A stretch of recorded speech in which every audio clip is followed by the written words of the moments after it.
Hello दोस्तों, एक बार फिर से स्वागत है आपका अपने यूट्यूब चैनल मोटिवेशन का अड्डा में। दोस्तों, मेरा चैनल हमेशा आपको आगे बढ़ने के लिए मोटिवेट करता है और प्रेरणा देता है। मैं हमेशा आपको मोटिवेट करने के लिए आपके साथ खड़ा हूँ। इसलिए आप सभी भाइयों से हाथ जोड़कर रिक्वेस्ट है कि आप अपने यूट्यूब चैनल मोटिवेशन का अड्डा को ज़्यादा से ज़्यादा लाइक, सब्सक्राइब एवं शेयर करें, ताकि मोटिवेशनल कहानियाँ और भी दूसरे भाइयों तक पहुँच सके और वे भी मोटिवेट हो सके। दोस्तों, आज हम आपके लिए रॉयल चैलेंजर्स बेंगलोर के लिए खेलने वाले रसिक सलामदार की कहानी लेकर आए हैं, जिन्होंने हाल ही में 15 अप्रैल को हुए मैच में अपनी टीम बेंगलोर के लिए लखनऊ सुपर जायंट्स के खिलाफ 4 विकेट लेकर अपनी टीम को जीत दिलाने में महत्वपूर्ण भूमिका निभाई थी। लेकिन रसिक सलामदार आज जिस मुकाम पर है, यहाँ तक पहुँचने का उनका सफ़र बहुत ही संघर्ष भरा रहा है। तो हम उनकी कहानी की बचपन से ही शुरुआत करते हैं।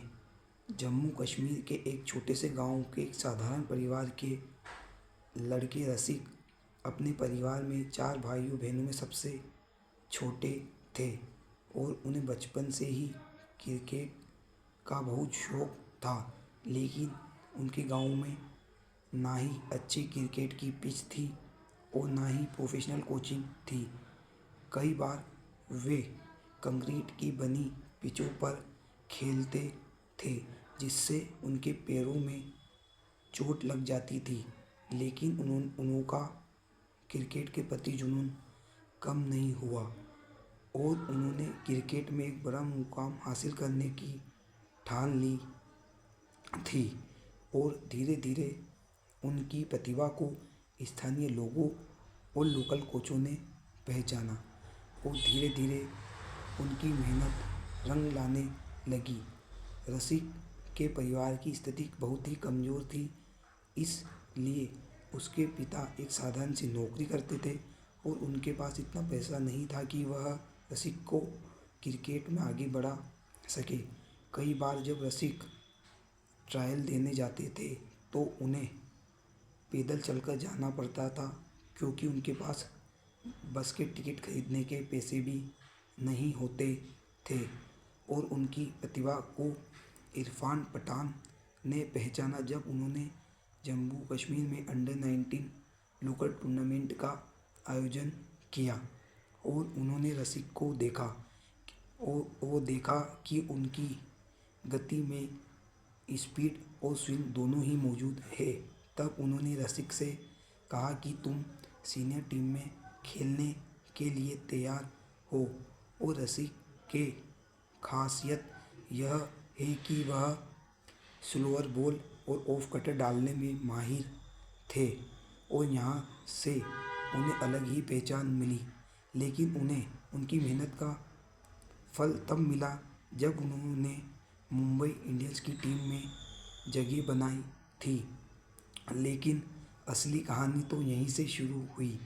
उन्होंने छोटी सी उम्र में ही क्रिकेट में पदार्पण तो नहीं किया, लेकिन प्रतिबंध झेल लिया था, क्योंकि उनकी उम्र के संबंध में कुछ विवाद उत्पन्न हो गए थे और इसलिए बीसीसीआई ने उन पर 2 साल का प्रतिबंध लगा दिया।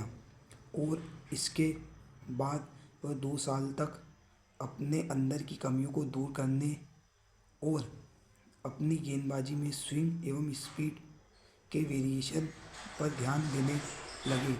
और जब उनका प्रतिबंध खत्म हुआ तो उन्होंने इस लीग में दिल्ली कैपिटल्स के लिए डेब्यू किया और अपनी पहचान बनाई।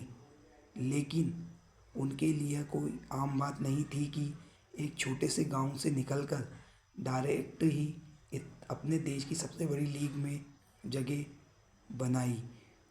और लेकिन इसके बाद उन्हें अपनी मेहनत का परिणाम 2026 में मिला, जब रॉयल चैलेंजर्स बेंगलोर ने उन्हें 6 करोड़ की भारी भरकम राशि पर खरीदा और वह 2026 में अपनी गेंदबाजी से तहलका मचा रहे हैं और उन्होंने लखनऊ के खिलाफ 4 विकेट लेकर अपने टीम को जीत दिलाने में महत्वपूर्ण भूमिका भी निभाई थी।